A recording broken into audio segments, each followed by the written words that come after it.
Well, we are winding our way through the New Testament book of James, one paragraph at a time.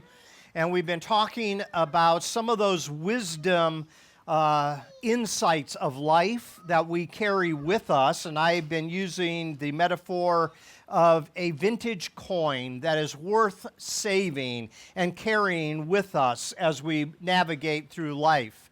And we are halfway through the outline that I put together, and we've talked a little bit about everybody belongs, everybody believes, boasts, behaves, battles, and yes, as we saw 2 weeks ago, everyone has a tendency to look down on other people and their arrogance and belittle other people. Now, this little arrogance sub-theme in the book comes into play as we look at chapter 4, verses 13 through 17. And James is going to talk a little bit about how we need to have a more humble perspective on the future. To think about what's coming around the bend, we need to be reliant upon God, and we need to have a humble outlook because there are parts of life into the future that we cannot control. And I think all of us know those experiences. When something happened that we did not expect was going to happen, and as a result of that, we find that we had to change our plans. So let me give you 2 examples. The first one is vacation. Now, everyone tends to circle a particular week they want to go on vacation. And they begin to make plans, and they might do research of where they want to go and what there is to do that's there, and how do we need to pre-plan if we're going to go to a particular place. Are we going to book an Airbnb? Are we going to stay in a hotel? What do we want to do when we get there? Are there any excursions that we want to take? Do we need to pre-buy those tickets? And so forth. And then all of a sudden, you come up to the time to leave on vacation, and you walk downstairs into your basement, and you had a massive rainstorm the night before, and your basement has an inch of water there.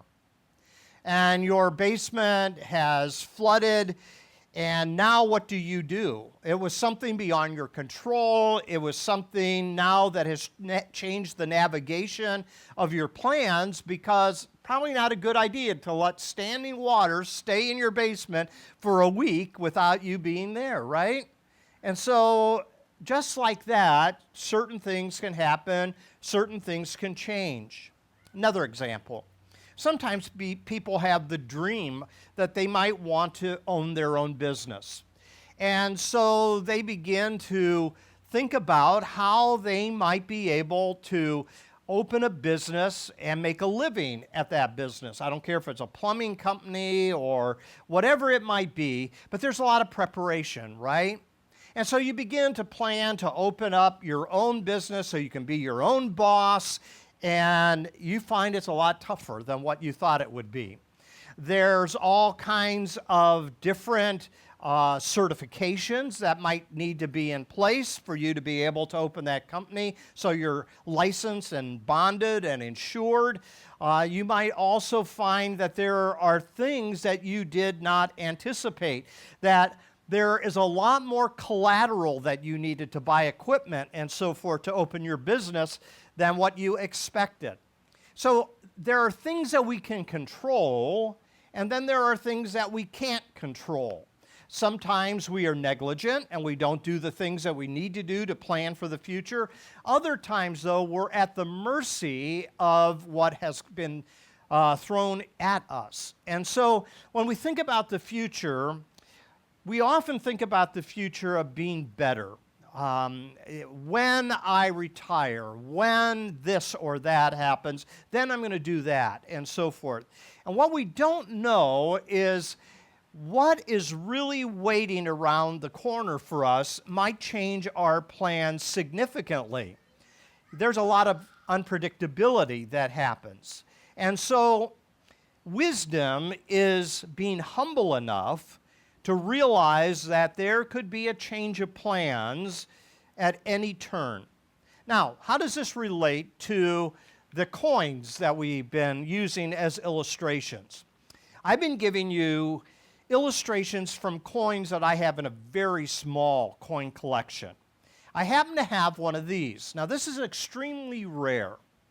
This is an Indian head penny that was minted in the mid-1800s, and it is, as you can see here in my hand, very faded. On this particular coin, there's not even a date on it, okay? It's all been rubbed off. And this particular Indian head coin, as you can see up on the screen here, was minted between 1859 and 1909. Now, as I've said in previous examples, most of our coinage has presidential persona, different presidents that are on the coins. And so I did a little bit of research on this particular coin, why the Indian head penny. Well, you know what's fascinating to me here is what's going on during this period of time.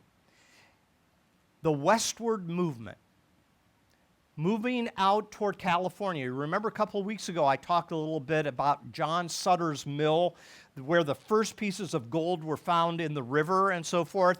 And all of a sudden, people had these big plans, right? That they're going to go west and they're going to make a fortune and they're going to build a brand new life for themselves out in California. And we call those people the 49ers because it actually occurred in 1849. But this was a stretch that took place over a period of time where people took an extreme risk. Now, why an Indian head penny? As they moved westward, one of the dangers that they would come across would be potential natives that didn't want to give up their land, right?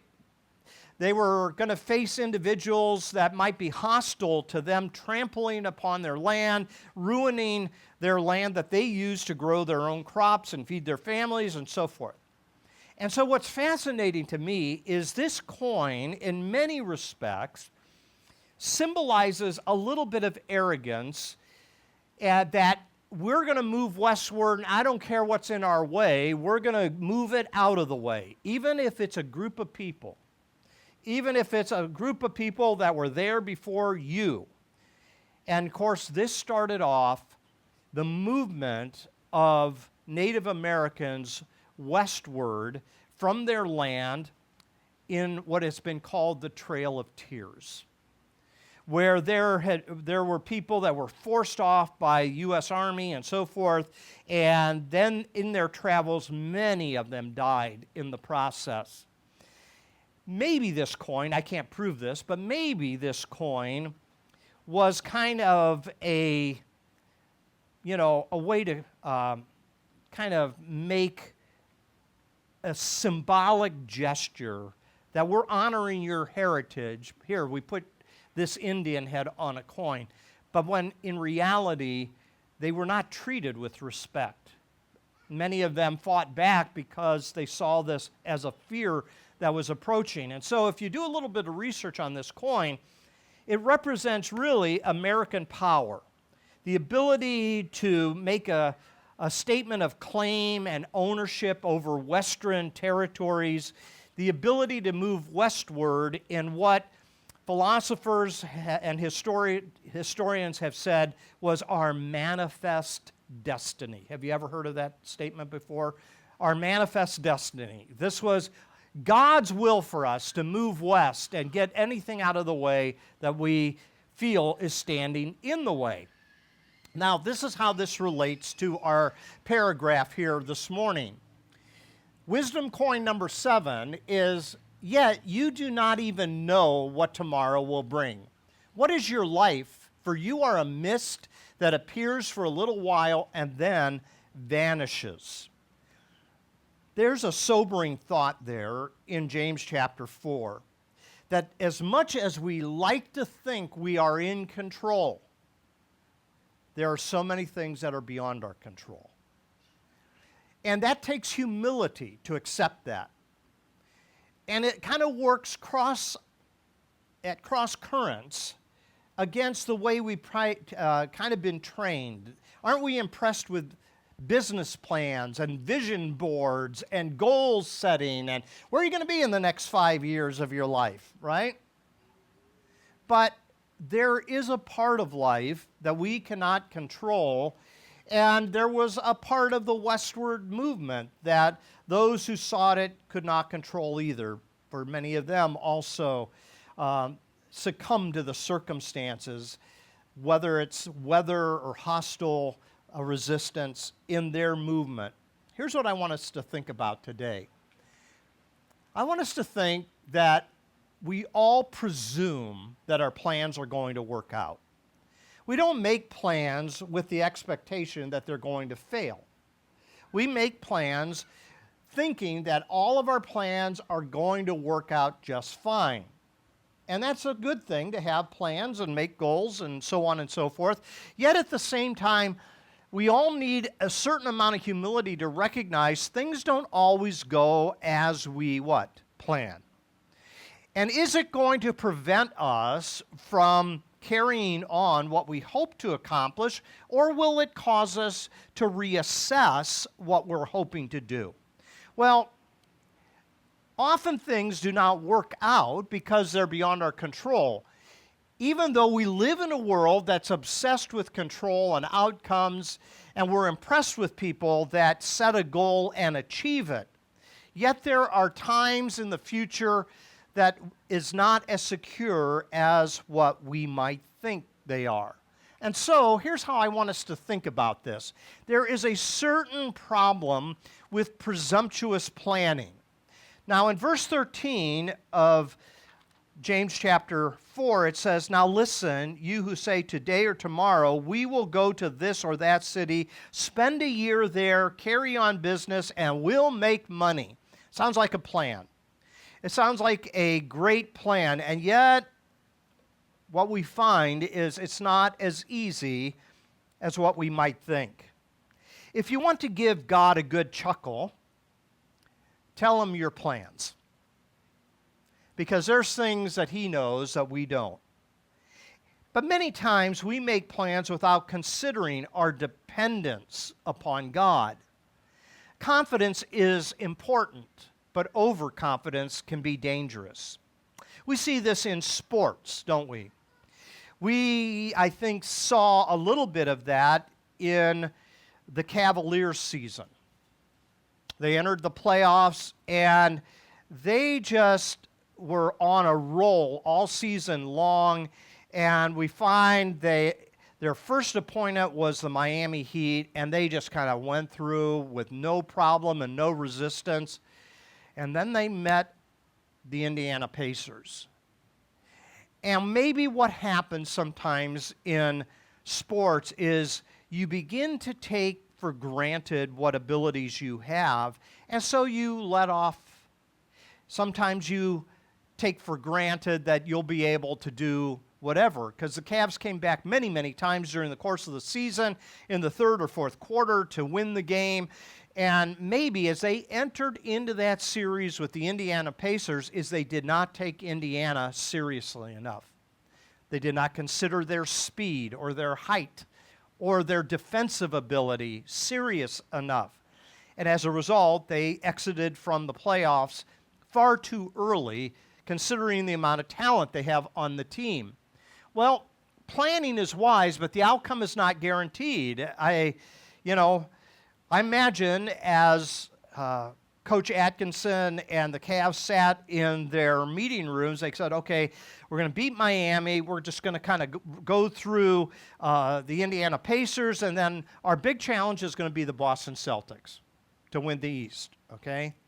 And maybe they were overlooking the Pacers. Maybe they were overlooking their ability to play them with tenacity. And so confidence is important, but you have to remember the transient nature of life. Things change. It changes quickly. All I got to do is look in the mirror and say, things change quickly, right? In Ecclesiastes chapter 12, you have kind of a tongue-in-cheek, humorous paragraph that reminds us of this. I want to read it for you. It says, remember your Creator in the days of your youth, before the days of trouble come and the years approach when you will say, I find no pleasure in them. In other words, as you get older, things get more difficult. And then he uses all these metaphors. Before the sun and the light and the moon and the stars grow dark, dimming eyesight. And the clouds return after the rain, when the keepers of the house tremble and strong men stoop. You know, when we begin to lose that bone mass and we begin to see osteoporosis step in. When the grinders cease because they are few, when your teeth start to fall out. And those looking through the windows grow dim. And when the doors to the street are closed and the sound of grinding fades, when people rise up at the sound of birds, they get up early because they can't sleep, but all their songs grow faint. When people are afraid of heights and of danger in the streets, when the almond tree blossoms and the grasshopper drags itself along and desire no longer is stirred, then people go to their eternal home and mourners go about the streets. And then the writer says, remember him. Before the silver cord is severed and the golden bowl is broken, before the pitcher is shattered at the spring and the wheel broken at the well, and the dust returns to the ground it came from, and the spirit returns to God who gave it. Meaningless, meaningless, says the teacher. Everything is meaningless. Another translation says, vanity, vanity, all is vanity. Another way to translate it also, though, this word here, meaningless or vanity, is a word that can also be translated temporary. Temporary, temporary. Everything's temporary. And I think what the writer of Ecclesiastes is reminding us is as we make our plans, they are all subject to one who has a greater power of the future than what we have. Temporary, temporary, everything's temporary. And then he uses an analogy. He says our life is sort of like the mist, or let's say the fog. Sometimes we get up in the morning and there's a heavy fog, right? And it's there, but it doesn't last all day. As soon as the sun kind of peeks up on the horizon, it begins to remove the fog. Or you take another analogy. You light a candle and then you blow it out and the smoke is there and then it quickly goes. So, temporary, temporary, everything is temporary. Our lives are like a mist. It's here today, gone tomorrow. But that should not cause us great pain. What it should do is encourage humility. It should encourage us to be honest about who we are and what we can do and what we can't do anymore. And it should inspire hope, because the writer of Ecclesiastes reminds us that we go to eventually our eternal home and that we return to our Maker, and that indeed God will make all things beautiful in its time. But one of the problems we have as human beings is the problem of always wanting to build a bigger barn. And in the Gospel of Luke, Jesus tells a story in chapter 12. I want you to listen. Chapter 12, this particular Bible gives a heading of it, the parable of the rich fool. Let's just say it's the parable of the bigger barn for a moment. Someone in the crowd said to him, "Teacher, tell my brother to divide the inheritance with me." Jesus replied, "Man, who appointed me a judge or arbiter between you?" Then he said to them, "Watch out, be on your guard against all kinds of greed. Life does not consist in the abundance of possessions." And he told them this parable. The ground of a certain rich man yielded an abundant harvest. He thought to himself, "What shall I do? I have no place to store my crops." And then he said, "This is what I'll do. I will tear down my barns and build bigger ones, and there I will store my surplus grain. And I'll say to myself, you have plenty of grain laid up for many years. Take life easy, eat, drink, and be merry." Enjoy your goals of the riches that you have obtained. But God said to him, "You fool, This very night your life will be demanded from you. Then who will get what you have prepared for yourself? This is how it will be with those who store up things for themselves, but are not rich toward God. In other words, this is what happens to people who do not include God in their plans, in their hopes, and in their dreams. And then he goes on and he says this, therefore I tell you, do not worry about your life, what you will eat, or about your body, or what you will wear. Life is more than food, and the body more than clothes. Consider the ravens. They do not sow or reap. They have no storeroom or barn, yet God feeds them. And how much more valuable you are than the birds. God takes care of the creation, but you are far more valuable than any of the wildlife that you enjoy watching. So we come now to being humble about the future, knowing that life is fragile. We don't know what tomorrow is going to bring. Planning is not wrong, but presumption is. And so we need to have humility in the things that we do and have trust and dependence upon God. He says here in verse 14, he says, why, you do not even know what will happen tomorrow. What is your life? You are a mist that appears for a little while and then vanishes. Instead, you ought to say, if it is the Lord's will, we will live or do this or do that. Now, here's a danger.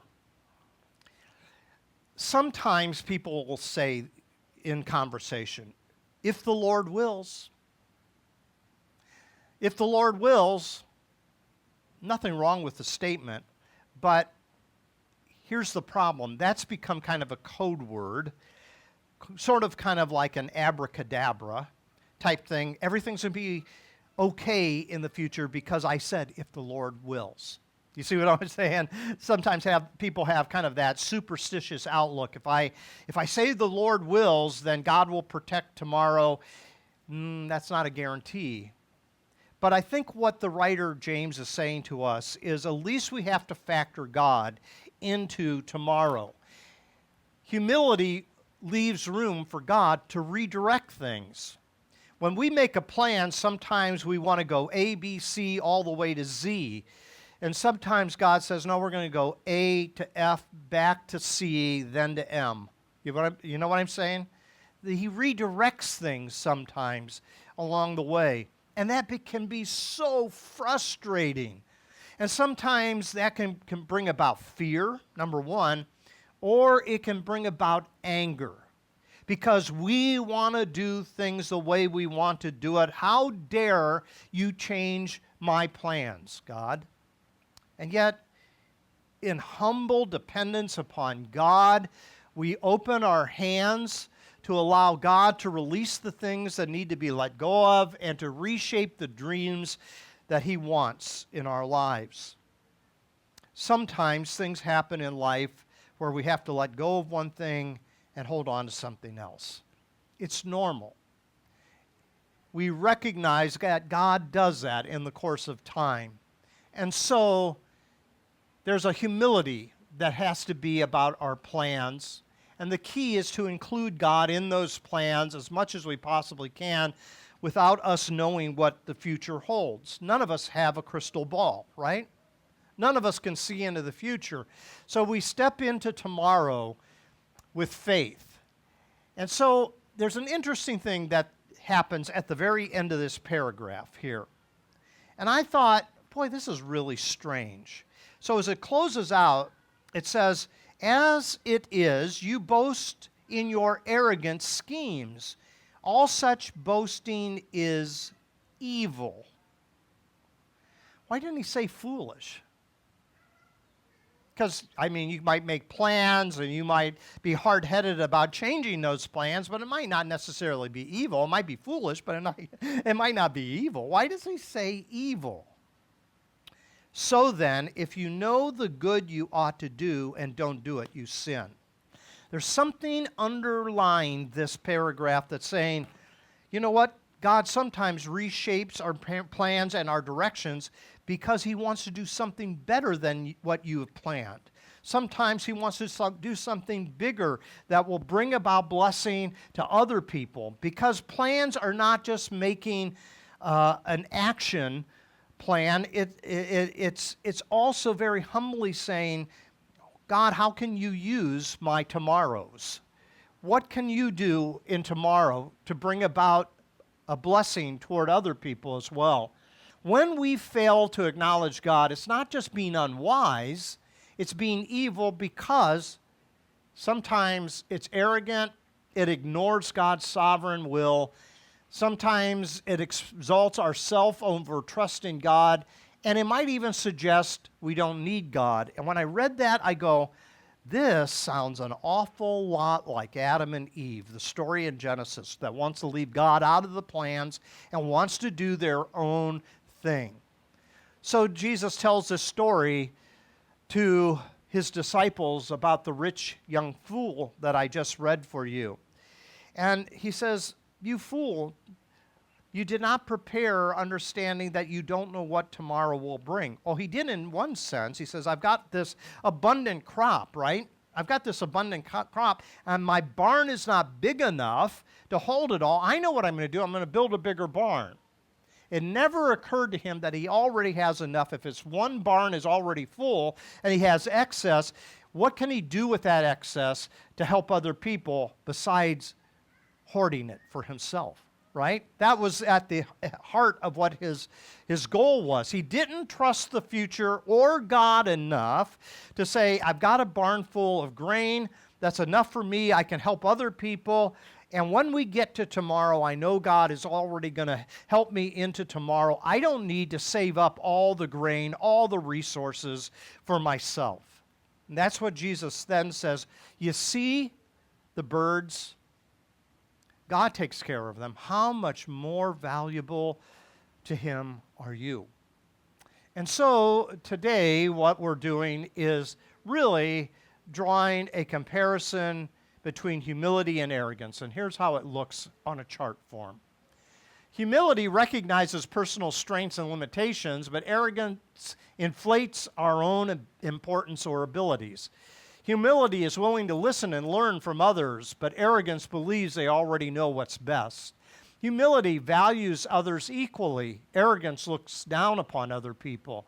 Humility gives credit generously. Arrogance takes credit excessively. Humility admits mistakes and learns from them.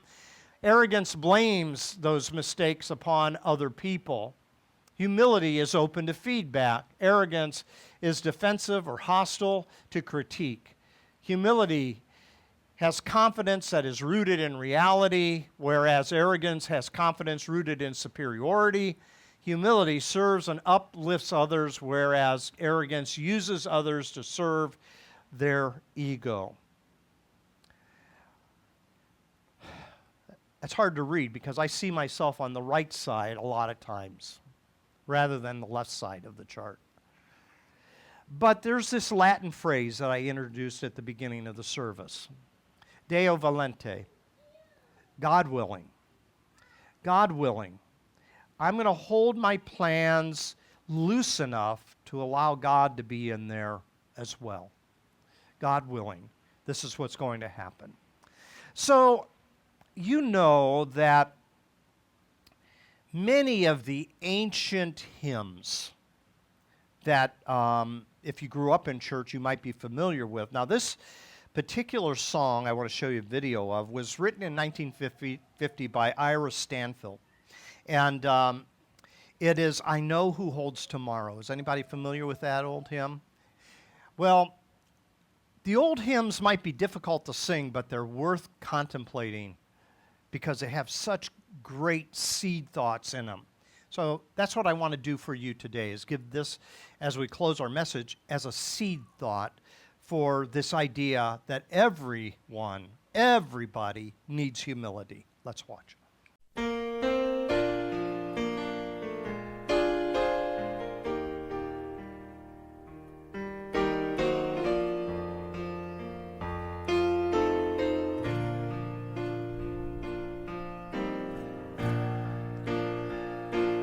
I don't know about tomorrow, I just live from day to day.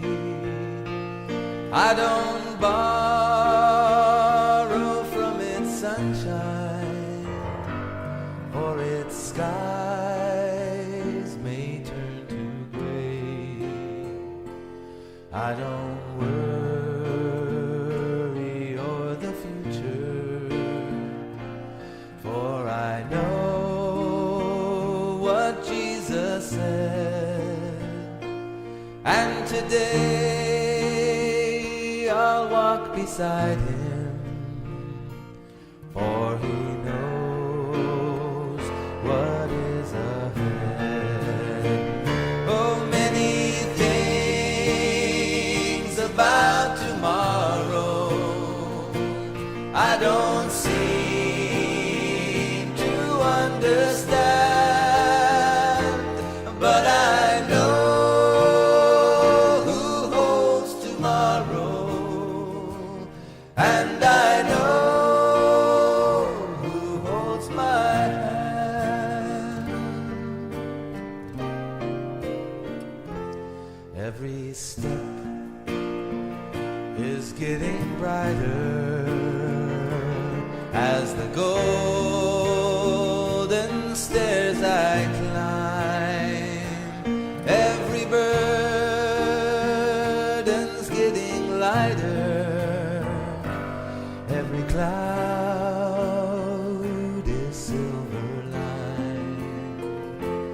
There the sun is always shining, there no tear will dim the eye. At the ending of the rainbow, where the mountains touch the sky. Oh, many things about tomorrow I don't seem to understand, but I know who holds tomorrow, and I know who holds my hand. I don't know about tomorrow. It may bring me poverty, but the one who feeds the sparrow is the one who stands by me. And the path that be my portion may be through the flame or flood, but his presence goes before me, and I'm covered with his love. Oh, many things about tomorrow I don't seem to understand, but I know who holds tomorrow, and I know who holds my hand. Oh, many things about tomorrow I don't seem to understand, but I know who holds tomorrow, and I know who holds my hand.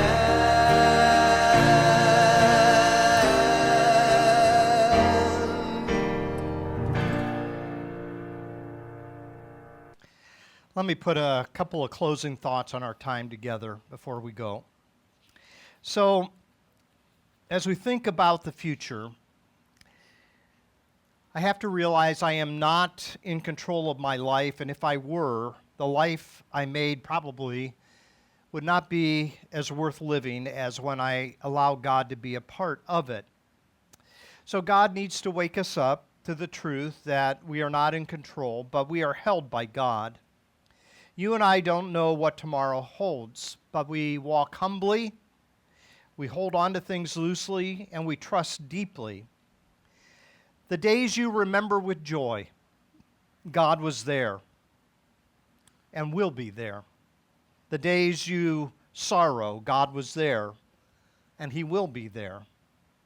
The days of confusion, God was there and He will be there. The days of success, God was there and will be there. And the days of embarrassment, God was there and He will be there. My times are in God's hands, and that's not bravado. That's a confession. It is an admission of someone who has come to realize there's a bigger power at work in the universe. So if you will stand with me, I'd like to close in prayer. And I have this written prayer that I'd like to use as our benediction. Gracious God, you are the maker of time, the keeper of days, and the giver of every breath. Forgive us for pretending we are in control, for boasting about tomorrow as if we hold the sunrise in our hands. Remind us, Lord, that we are but a mist, here for a moment, precious and passing. Teach us to live humbly, to plan wisely, and to surrender gladly. Let our words be shaped by trust, if you will, O Lord. And let our lives reflect the grace of living each day in your care. And when we hesitate to do the good we know, give us courage. And when we try to outrun our limits, bring us back to stillness. And when we forget you, remind us gently that all we are and all we have is held in your hands. We pray this in Jesus' precious name. Amen. Have a great week, everyone. Great to see you.